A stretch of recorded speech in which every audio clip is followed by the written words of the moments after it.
What's going on, guys? Mike Honorable here. Today I want to talk about shadowboxing. So if you're a beginner or even an intermediate or advanced, there's a few things that at least I personally like to do when I shadowbox. That includes stretching out my limbs as I do the movements, good footwork, good balance with your stance, checking your balance and your stance. Also, not just always going for the attack. So I see a lot of people just always attacking as they do shadowboxing, okay? A lot of times you want to also put in some defense in there. Use your blocks, right? See if you got balance for your blocks. Visualize is very, very important in shadowboxing, and I think it's the number one thing of shadowboxing. You want to visualize, not just move your body. All right, so moving the body is great. You get that muscle memory. Punching, right? Kneeing, good.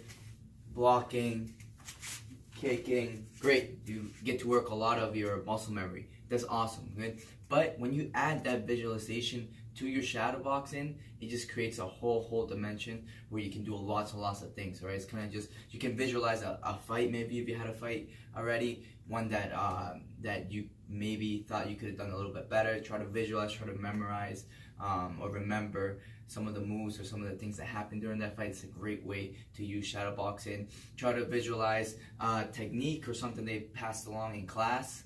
So if you saw like certain techniques or combo, try to just visualize the combo. Sparring, visualize the sparring. See if you spar that week or the week prior. See things that you want to be fixing. Good. So usually a round is 3 minutes. Some gyms might put 4 minutes, 5 minutes. All right. So I try to just break up that round into three different sections. Or if we're doing 3 rounds, I do 3 different things in each of the rounds. So for example, the first thing that I work on is just my balance and stretching out my limbs, especially if I'm just getting started. So I start with my hands, right? Trying to put all my punches, my uppercuts, my hooks. So right now, I'm just trying to get that full extension of my punches, and I'm also trying to see that my shoulders touch my chin, right? Get that full power, that full mass under every punch, right? Good. So I'm just stretching out, feeling out my body, getting that technique. Good for the punches. Again, touching my chin to my shoulder to my chin. All right. Then stretching out the limbs, stretching out the hips. That's the next thing that I'll start working on. There's like lots of knees. I don't have to go really hard. You don't have to go really hard at the beginning. Lots of knees, good technique, stretching out those limbs. Both legs, nice and easy, adding the punches with the kicks and the knees. Good, just making sure you get that full range. Again, nice and balanced. Good, getting that muscle memory, nice and easy, okay? So just warming up. After that, that's when the visualization, I start putting in more.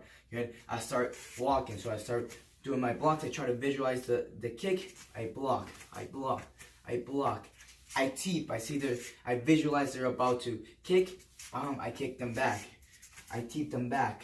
I slip. Good. So I start putting in my defense. So just really, if you take something from this video of shadowboxing, take away defense, okay? Not just always attacking during your shadowboxing, but also putting in defense. When you have that defense, you're thinking of that defense, at least personally, it makes it a lot easier to visualize, all right? Because if I visualize the slip, right? I'm slipping the kick. I'm slipping the kick. I block.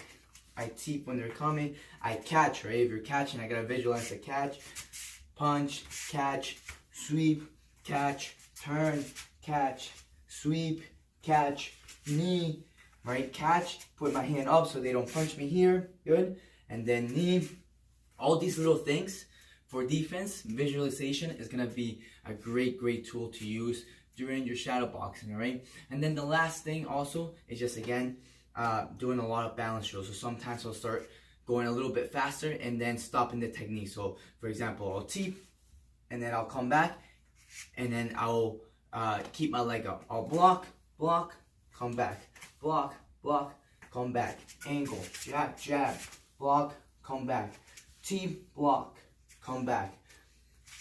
Getting that balance. So a few things that you can work on your shadowboxing. Again, number 1, visualization. Visualization and putting that defense in and not just offense. Good. Footwork and balance. All right. So footwork and balance. Number 2 And then just stretching out the limbs, getting that muscle memory, all right? Making sure your technique is well for your punches, technique is nice and sharp for your knees, so I make sure I have my balance, nice knee, good, and then I come back, all right? So shadowboxing is a way to just get in your head, get in there and fix the little things. If you have a mirror, it makes it even better, okay? Especially if you're just doing some of the technical work, right? Then you can see how your kick is going or how your knee is going. All right, guys, so those are a few little tips. Next time you start shadowboxing, just to think about it and not just to move your body. I hope that helps. If you have any questions, please comment below. I'd love to help out. And thank you for watching, guys. See you guys next time.